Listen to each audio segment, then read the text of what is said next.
Hey everybody, Shooting Star SVG back, and today we're going to go through how to curve text in Silhouette Studio and snap it to different shapes so you can get the same shape as whatever you are using. So we're going to do a couple banners in a circle. I already have my text and my banners out. So basically, placing it over the banner doesn't look that great.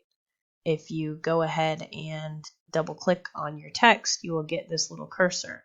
What you're going to do is you're just going to drag it down to the shape to where you think it fits well.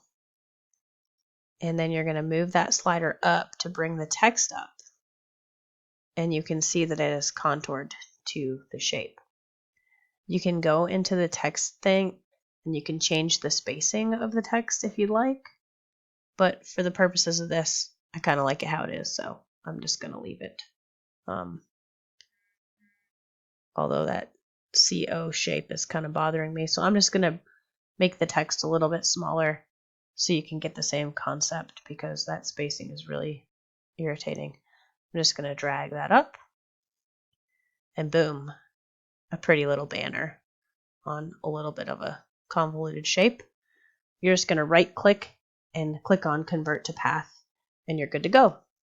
And we'll do the same thing for this banner down here. You double click, move that cursor down to snap the shape, and then drag it up as you see fit and convert to path.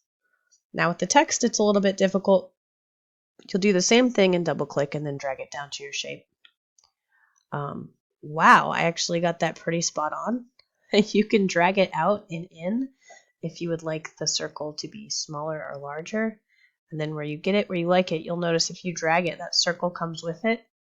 You're just going to want to right click and click convert to path and delete the circle and you're done.